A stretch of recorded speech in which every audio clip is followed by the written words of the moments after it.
Alors bonjour à tous, alors aujourd'hui deux présentations pour le prix d'une, vous avez vraiment de la chance. Alors en réalité ça va être à peu près les deux mêmes choses. Alors je viens de terminer mon mini cardio. Alors mon mini cardio, comme son nom l'indique, c'est un cardio fréquence mètre miniature, enfin miniaturisé au maximum, avec seulement 2 CI, un ampli d'instrumentation et un petit ampli hop. Alors l'ampli hop, j'ai pris un TLC 274, mais j'aurais pu encore faire plus petit en prenant un 10-8, parce que j'en utilisais que la moitié.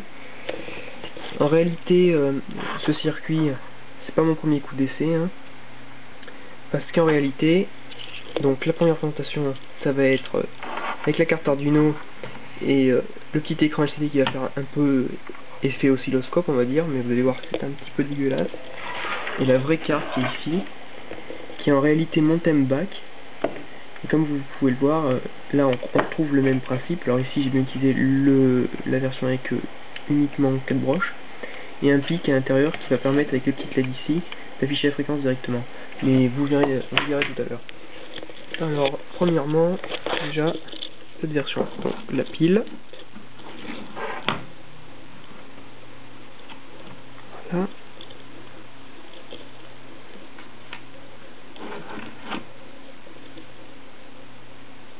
Donc le sketch est vraiment basique. Tout ce qu'il fait, c'est afficher des points à intervalle de demi-seconde. Donc voilà, là on voit bien les pics. Tac. Ah, je suis décédé. Non, voilà, c'est bon. Alors il y a des moments où les fils font pas contact. C'est parce que j'y suis allé un peu comme une brute, hein, vous voyez. C'est des cavaliers dans lesquels j'ai enfiché les câbles. C'est pas top, mais au moins ça a l'avantage de marcher. Voilà. Alors niveau fréquence, normalement je suis dans les 50, 60 à peu près. Alors ce que je vais faire, c'est que je vais décabler ça. Alors oui, pour le sketch, ça c'est une Sheld, une MSD Sheld de Waterot. C'est un distributeur européen de cartes Arduino. Niveau code, hein, voilà, très simple, simplement afficher des points. Voilà, et quand on arrive au bout de l'écran, ça fait un clear de l'écran, ça remet tout en noir et ça recommence. Niveau des alignes, 12 volts pour là-haut et 5 volts pour tout ce qui est logique, hein, carte Arduino et tout. Là j'ai utilisé la batterie 9 volts pour ce morceau là parce que pour le décablage c'est assez compliqué. Hop, alors voilà, donc une LED allumée 0, donc je suis pas très frais, 2 LED 25, 3 LED 50, 4 LED 75, 5 LED 125 et au-dessus 150 200. Donc là, 4 LED, ouais, 3 LED, hein. Alors 3 LED ça fait à peu près, c'est compris entre 50 et 75, ça m'a l'air pas trop mal, voilà, 4, ouais je dois être plus proche de 75 que de, ouais quoique. Oui, je dois être dans les 70 là à peu près. Donc dans le principe, hop, un peu de lumière, ce sera plus simple de montrer sur la petite version.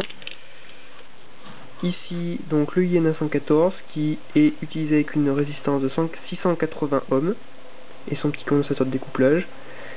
On entre les deux électrodes et on injecte dans le corps une tension de 6 volts.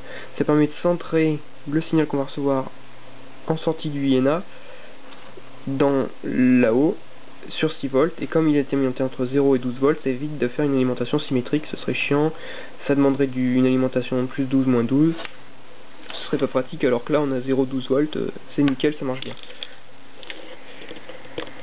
Donc voilà. Alors ce que j'ai pas dit, c'est que ici là on voit, enfin je vois plutôt SCL SDA, c'est que il va y avoir le transfert des données par bus I2C, c'est-à-dire que ici, enfin ici parce qu'à l'origine il y a un petit cordon, voilà, petit cordon comme ça, qui vient se brancher ici, qui permet de le relier à une plaque de test. Donc ici on aura le bus I2C avec les alimentations plus 12, 5 volts et 0. Là donc on aura l'afficheur local, hein. Ça va juste faire l'affichage local. Ici les électrodes, la troisième électrode de référence, le petit montage qui est juste à côté mais en version réduite.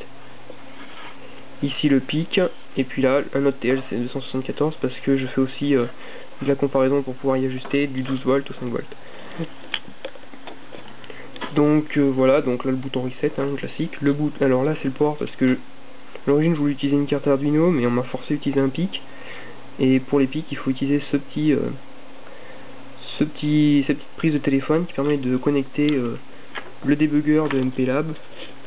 Alors c'est bien moins pratique que les petits débuggers AVR Dragon ou toute autre chose, hein. Et puis bon, le compilateur est payant et même très cher, mais bon, on trouve des versions gratuites si je puis dire. Autre chose que j'ai remarqué, hop, je vais juste débrancher ça.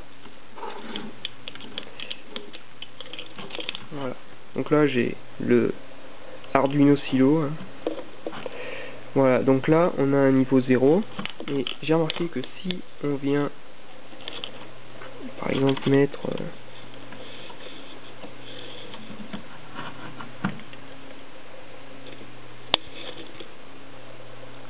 bien sûr c'est quand on veut montrer que ça ne fait pas, voilà. Alors j'explique vite, ici 0, ici 5 volts, et quand on approche la main de quelque chose qui fait antenne, voilà. Donc je pense que dans une prochaine version, j'ai peut-être essayé de faire un petit oscillo vite fait avec 4 boutons et une molette. Essayer de faire un petit oscillo, je pense que ça pourrait peut-être avoir de la gueule. Je verrai ça. Autre chose aussi que je veux dire, au niveau du PCB, j'ai découvert une super technique. Alors là, bien sûr, avec mon petit APN, c'est un peu flou, mais alors j'ai réussi avec la méthode de transfert de tonnerre, en utilisant un vieux morceau de papier et un fer à repasser avec une imprimante laser, à graver une plaque. Alors si je fais comme ça, ce soit peut-être ici là. Je m'étais trompé dans Proteus, j'avais pas mis en millimètre, j'avais mis en inch, et quand j'ai voulu tracer des traits, je me suis dit bon ben comme un inch c'est plus gros qu'un centimètre, je vais réduire un peu les traits, et je les ai tellement réduits que j'en suis arrivé à faire des traits qui font quasiment un demi-millimètre, et ben ils sont quand même passés avec la méthode de transfert de tonnerre. Alors que bon, là si on regarde, j'avais fait vraiment des traits très très grands, et c'était vraiment passé just. Alors que là les traits sont microscopiques et ils sont passés sans problème. Donc pour tous ceux qui ont des PCB à faire, vous emmerdez plus à faire avec la méthode de l'insoleuse, la soude et tout ça, c'est pas la peine. Prenez-vous une imprimante laser, une vieille pub qui traîne dans votre boîte aux lettres, et puis vous pouvez faire des PCB qui ont vraiment de la gueule. Et donc là, vous voyez, j'ai un autre petit morceau là que j'ai récupéré. Ce qui est pratique, c'est qu'ils n'ont pas besoin d'être présensibilisés, puisqu'on va coller tout dessus direct. Donc c'est vraiment pratique. Et je pense que je ferai une petite vidéo aussi là-dessus, ça pourrait être vraiment pas mal. Donc voilà. Donc ça c'est mon petit projet de cardiofréquence mètre. Ouh, ça aussi. Donc version grosse et version plus petite. Je pense que je vais peut-être bien faire un petit truc sur l'Arduino Silo, ça pourrait être pas mal. En plus j'ai trouvé un bon nom.